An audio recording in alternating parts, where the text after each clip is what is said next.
दोस्तों, क्या आज के भारत में गरीब होना गुनाह है?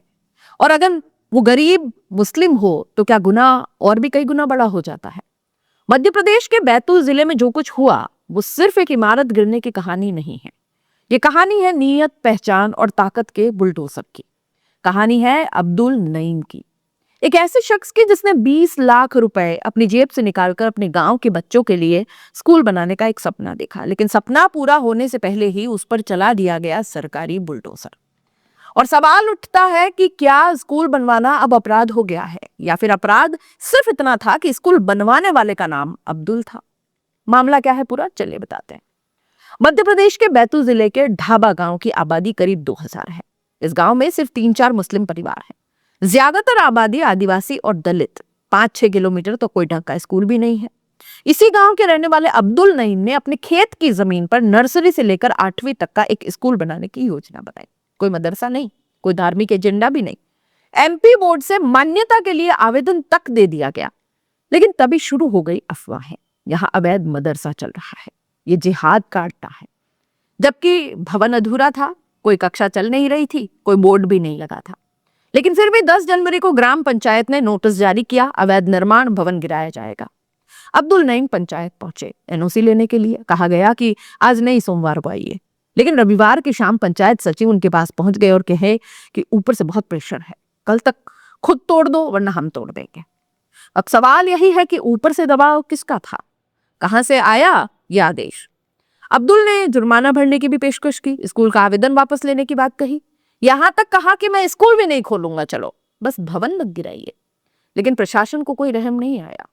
13 जनवरी को जब अब्दुल और गांव के लोग बैतूल कलेक्टर से मिलने पहुंचे, उसी वक्त एसडीएम की निगरानी में जेसीबी पहुंच गई और भवन का एक हिस्सा, आगे का शेड जमींदोज कर दिया गया, बिना सुनवाई, बिना अंतिम नोटिस, बिना समय दिया। बैतूल कलेक्टर नरेंद्र सूर्यवंशी कहते हैं कि पंचायत राज अधिनियम के तहत अवैध निर्माण पर कार्रवाई हुई है, धर्म का कोई सवाल नहीं। लेकिन सवाल तो फिर भी खड़े हैं। जब पंचायत ने एनओसी दे दी तो अवैध कैसे हुआ? जब आवेदन पहले से विभाग में जमा था तो जल्दबाजी क्यों की गई? जब स्कूल शुरू ही नहीं हुआ था तो फिर बुलडोजर क्यों? कलेक्टर से बातचीत का वीडियो और ज्यादा बेचैन कर देता है, जहां अब्दुल की बात बार बार काटी जाती है। मध्य प्रदेश में गैर कानूनी कॉलोनियां, अवैध मार्केट, सरकारी जमीन पर कब्जे हर शहर हर कस्बे में मौजूद है। लेकिन सवाल यह है कि क्या हर जगह इतनी ही तेजी से बुलडोजर चलता है, या फिर बुलडोजर का इंजन पहचान देखकर स्टार्ट होता है? इस मुद्दे पर विपक्ष ने सरकार को घेरा है। असदुद्दीन ओवैसी ने ट्वीट कर कहा कि अब्दुल की गलती यह नहीं है कि निर्माण अवैध था, गलती यह है कि वो एक भारतीय मुसलमान है और गरीब बच्चों के लिए स्कूल बनाना चाहते थे। विपक्षी नेताओं का भी कहना है कि यह कार्यवाही चयनात्मक है, ये डराने की राजनीति है और संदेश है कि हद में रहो। मध्य प्रदेश में मोहन यादव की सरकार है। सरकार से सवाल भी पूछे जा रहे हैं कि क्या शिक्षा भी अब धर्म देखकर तय होगी? क्या गरीबों के लिए कुछ करना सत्ता की आंखों में इतना चुभता है? क्या गांव के बच्चों का भविष्य अफवाहों की भेंट चढ़ा दिया गया? ये सिर्फ कोई ईंट सीमेंट का ढांचा नहीं था, ये आदिवासी बच्चों की एक उम्मीद थी, दलित परिवारों का सपना था, एक गांव का भरोसा था। जब 80,000 से ज्यादा सरकारी स्कूलों में हजारों स्कूल बिना भवन के चल रहे हों, ऐसे में एक बनते स्कूल को गिरा देना सिर्फ कार्रवाई नहीं, संवेदनहीनता माना जाता है। अगर मान भी ले कि कागजों में कोई कमी थी, प्रक्रिया अधूरी थी, तो क्या समय नहीं दिया जा सकता था उन सबको पूरा करने का? सुधार का मौका नहीं मिल सकता था? या फिर फैसला पहले ही कर दिया क्योंकि नाम अब्दुल था?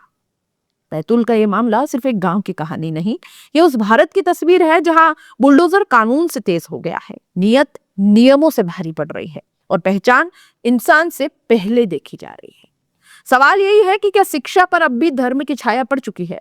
और अगर हाँ, तो ये सिर्फ अब्दुल की हार नहीं है, ये आपकी, हमारी, सबकी हार है।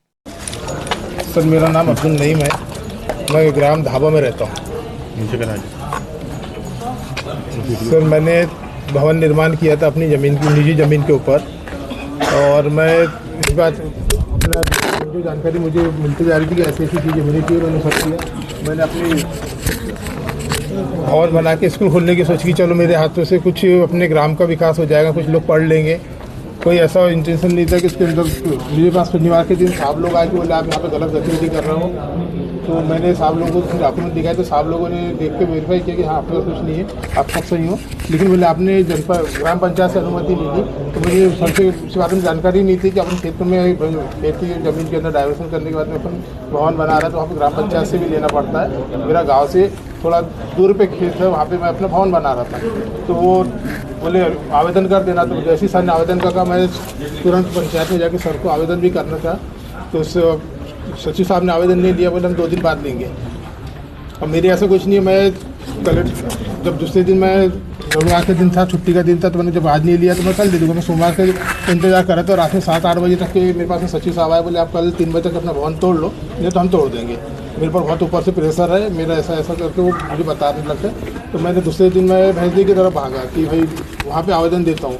वहाँ जाके मैंने आवेदन वगैरह बनाया तो मुझे पता चला कि वहाँ पे पटवारी वगैरह आ गए भवन के पास में और वो भवन तोड़ने की बात कर रहा है। तो मैं फिर वापस आया यहाँ पे इंचार्ज पर उनके लिए उनसे रिक्वेस्ट किया कि सर मुझे कुछ तो समय, तो मैंने गलती आवेदन सिर्फ पंचायत की एनओसी नहीं तो मैं उसमें जो भी जुर्माना मेरे ऊपर लगाया जाएगा मैं उसको भरने को तैयार हूँ। और रही बात मेरे स्कूल खोलने से प्रॉब्लम है तो मैं स्कूल भी नहीं खोलता। मैंने तुरंत उसी दिन अपना तहसील लेवल पे जो BRC सर वगैरह थे उनसे आते हुए रिक्वेस्ट की कि सर मेरा आवेदन निरस्त कर देना है, मैं स्कूल नहीं खोल रहा हूँ, मैं समिति भी बंद कर दे रहा हूँ, मेरे को कुछ नहीं, बस मेरा भवन बचा दिया जाए। मेरे भवन को मैंने बहुत मेहनत से बनाया, सर जोड़ तोड़ करके भवन बनाया, तो मुझे भवन छोड़ दिया जाए। बाकी मुझे कोई दिक्कत नहीं, मैं कोई आज से कोई स्कूल नहीं खोलता, कुछ नहीं करता। जो भी मुझे विचार था कि गांव के लिए कुछ करूँ वो भी नहीं करने को तैयार हूँ। मैंने गांव वालों से कहा तो गांव वालों सब बोलने लगे कि भैया आप तो अच्छा काम कर रहे थे, हमें कोई आपत्ति नहीं है, वरना गांव से ऐसी कोई दिक्कत है।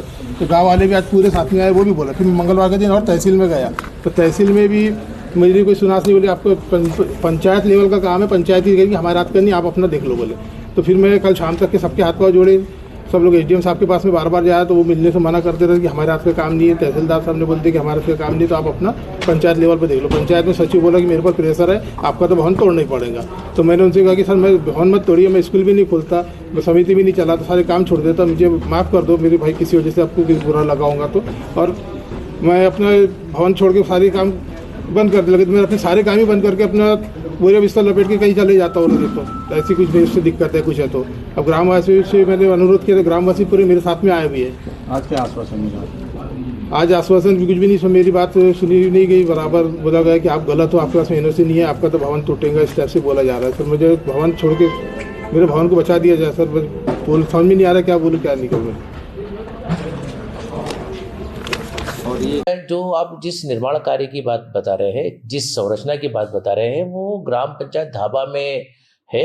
और ग्राम पंचायत ने जो पंचायत राज अधिनियम में उसके प्रावधानों के तहत सेक्शन 55 में संभवतः 55 सेक्शन है वो, उसमें उनकी सुनवाई की थी या उनको नोटिस वगैरह देने की प्रॉपर कार्रवाई की, और अवैध निर्माण होने के कारण उस संरचना को ग्राम पंचायत के माध्यम से ध्वस्त किया है।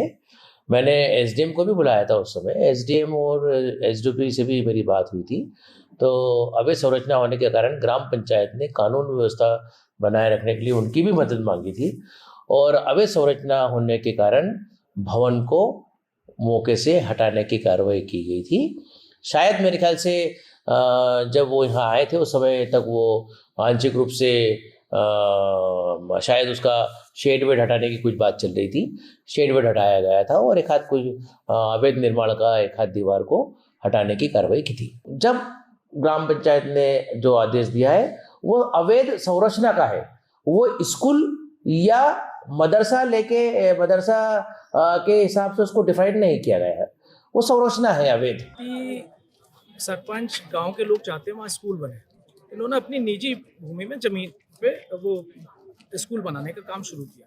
ये एक्सेप्ट कर रहे हैं कि उनसे गलती हुई, वो उसका फाइन भरने को तैयार है, लेकिन वहाँ पर SDM और सारे लोग जाकर के इनका मकान गिराने की बात कर रहे हैं। अगर किसी से गलती हुई है तो पहले उनको नोटिस जाए SDM के यहाँ से, वो उसका पूरा पालन कर लेंगे।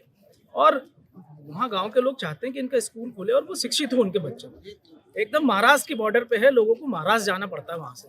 अगर कोई व्यक्ति अपनी जमीन खुद दे करके स्कूल बना करके वहाँ पे लोगों को शिक्षित करना चाहता है तो उससे भी रोका जा रहा है, ये कौन सी बात है, ये समझ नहीं है। आप इस पूरे मामले को कैसे देख रहे हैं? अपनी राय कमेंट बॉक्स में लिख भेजिए। जाते जाते चैनल को लाइक, शेयर और सब्सक्राइब जरूर कर दीजिए। नमस्कार।